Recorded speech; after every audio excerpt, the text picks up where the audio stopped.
Yes. Alright, there we go. Yay! Hello. Hi, class. This is Project. Hello, teacher, as well. Uh, yes. Uh, anyways, here is, my project. This is, yes.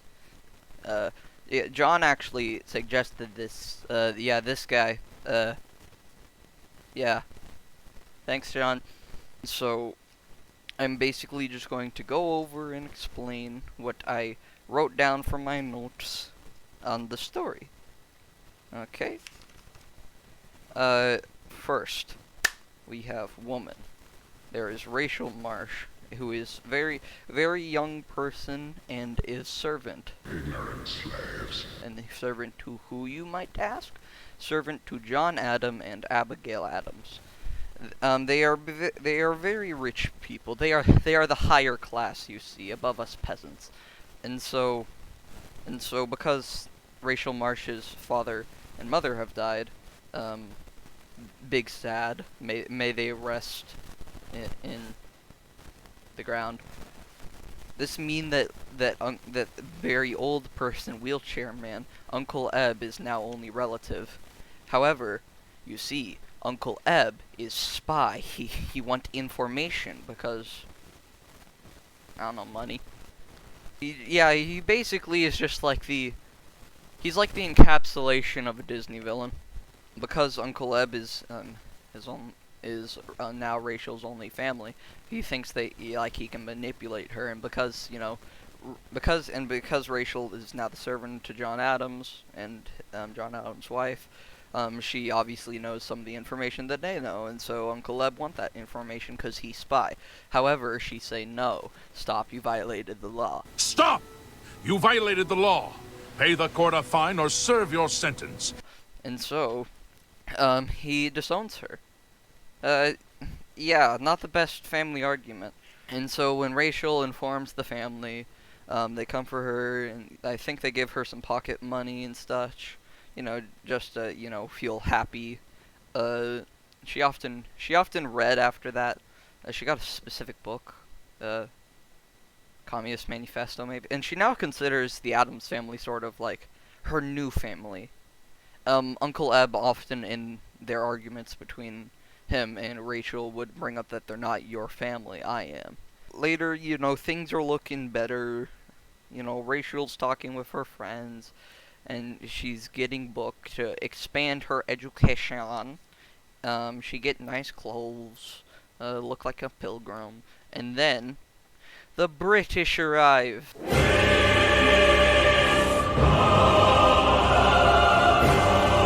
So a lot of the Americans in Boston and people in Boston are not happy because because of all the British soldiers who just arrived, who are how would you say you call them bouncers. And so they keep on doing so much ugly stuff, like taking people's wood. Uh, they take people's wood. They just ask for entry. They're basically like the stormtroopers of that era.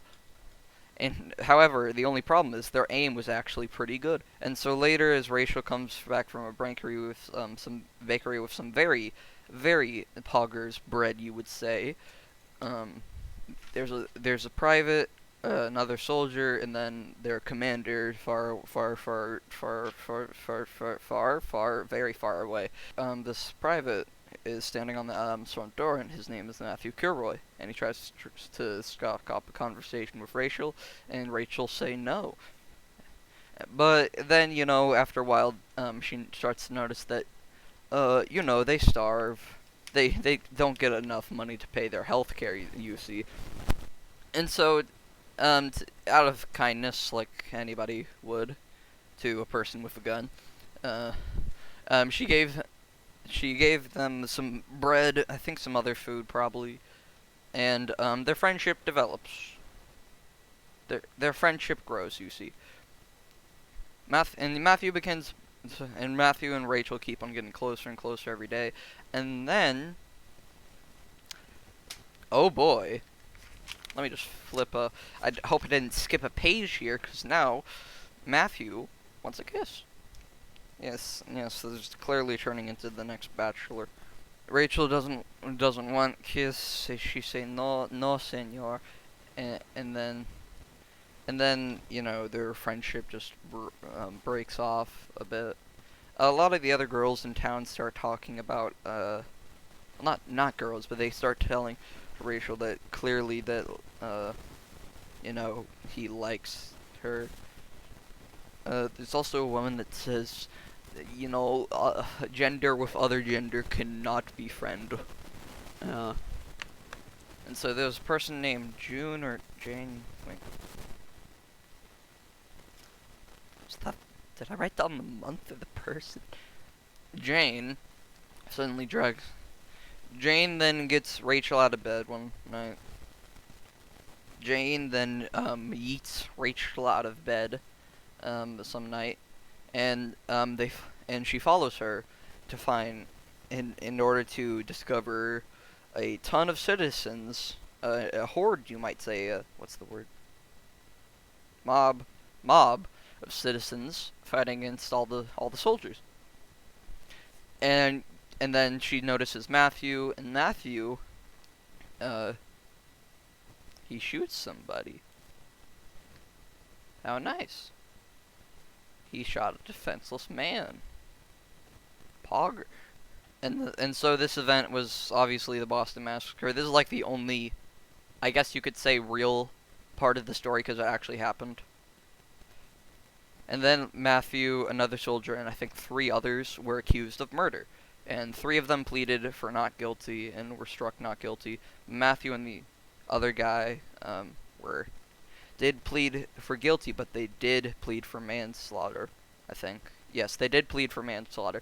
And so they got branded. And so now they have the chalky fingers.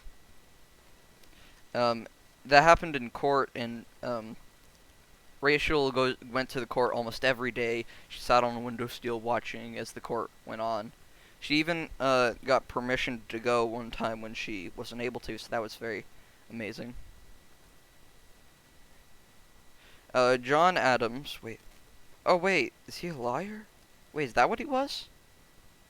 I can't remember. But basically, John Adams, during this time, is defending the British soldiers for what they did.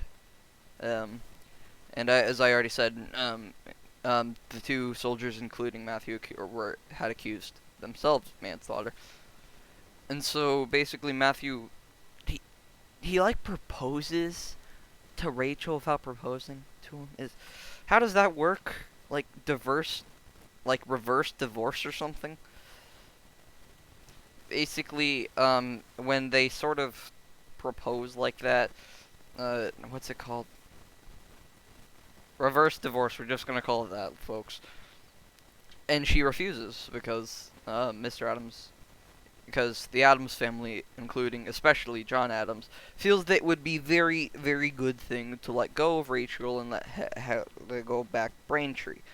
And Braintree was where she was originally from and where her parents was and died. Yeah. Nothing like going to a graveyard. And anyway, Rachel gets a much better job in Philadelphia, and then as she's on her way there, she actually runs into Uncle Ed, and then he says, you know, like, look, you're a commoner now. Why didn't you steal from them? And that's because she good person. She know the Jedi way. And so she goes back to Braintree, starting her new life. And yeah, I guess that's the end of the report. Thank you for watching to the class, and I'm assuming the teacher as well. Please subscribe. It would help.